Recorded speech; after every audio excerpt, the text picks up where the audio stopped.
తెలుగు రాష్ట్రాల్లో తేలికపాటి వర్షాలు కురుస్తాయని వాతావరణ శాఖ తెలిపింది. తెలంగాణలో కొన్ని జిల్లాల్లో ఎల్లో అలర్ట్ జారీ చేశారు వాతావరణ శాఖ అధికారులు. బంగాళాఖాతంలో ఏర్పడిన ఉపరితల ఆవర్తనం దక్షిణ ఒడిశా, తెలంగాణ మీదుగా ఉపరితల ద్రోణి ప్రభావం ఉంటుందని, దీని కారణంగా ఈ రోజు రేపు మోస్తారు వర్షాలు కురుస్తాయని, ముఖ్యంగా తీర ప్రాంత ప్రజలకు భారీ వర్షాలు కురిసే అవకాశం ఉందని వాతావరణ శాఖ హెచ్చరించింది.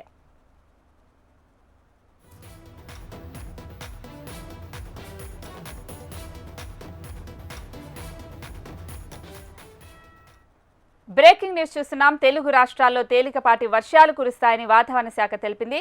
తెలంగాణలో కొన్ని జిల్లాలకు ఎల్లో అలర్ట్ జారీ చేశారు వాతావరణ శాఖ అధికారులు. బంగాళాఖాతంలో ఏర్పడిన ఉపరితల ఆవర్తనం దక్షిణ ఒడిశా, తెలంగాణ మీదుగా ఉపరితల ద్రోణి ప్రభావం ఉంటుందని, దీని కారణంగా ఈ రోజు రేపు మోస్తారు వర్షాలు కురుస్తాయని తెలిపింది. ముఖ్యంగా తీర ప్రాంత జిల్లాలకు భారీ వర్షాలు కురిసే అవకాశం ఉందని వాతావరణ శాఖ హెచ్చరించింది.